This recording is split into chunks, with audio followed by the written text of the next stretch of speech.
மத்தியமாவில் வந்து grammar question 10 இருக்குல்ல, அந்த கொஸ்டின்ஸு.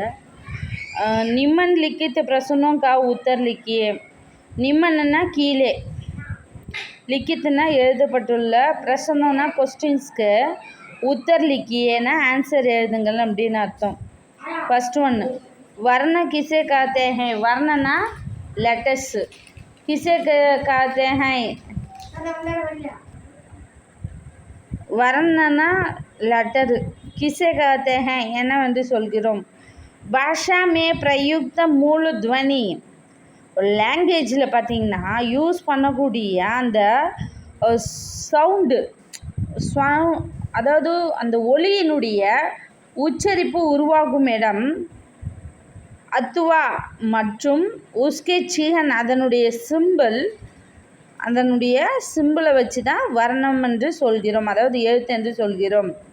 செகண்ட் ஒன்று, கத்தித் யா லிக்கித் பாஷா கா மூல ஆதார் கியா ஹை. பேச்சு மற்றும் எழுத்தில் இருக்கக்கூடிய மொழிக்கு மூல ஆதாரமாக இருப்பது என்ன. கத்தித் யா லிக்கித் பாஷா கா மூல ஆதார் துவனி ஹை. அதாவது பேசக்கூடிய மற்றும் எழுதக்கூடிய மொழிக்கு மூல ஆதாரமாக இருப்பது அந்த ஒலி தான், துவனினா அந்த சவுண்டு தான். தேர்ட் ஒன்று, லிபி கிசே காத்தே ஹை. லிபினா அந்த ஸ்கிரிப்ட், எழுத்து வடிவங்கள் என்னவென்று சொல்கிறோம். துவனியோं को लिखने के लिए.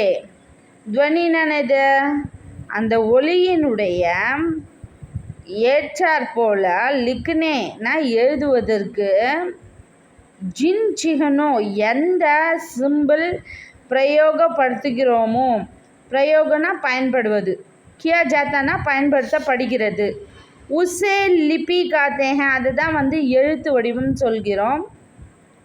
நான்காவது, हमारे संविधान में कितनी भाषा को राष्ट्रीय भाषा का दर्जा दिया गया है. நம்மளுடைய சட்ட அமைப்பின்படி எத்தனை மொழி தேசிய மொழியாக பிரிவுபடுத்தப்பட்டிருக்கு. தர்ஜானா கிளாசிஃபைடு. हमारे संविधान में 22 22 லாங்குவேஜஸ் வந்து தேசிய மொழிகளாக பிரிக்கப்பட்டு இருக்கிறது. ஃபிஃப்த் ஒன்று, இந்தி வர்ணமாலா மே கித்தனை ஸ்வர் और व्यंजन है.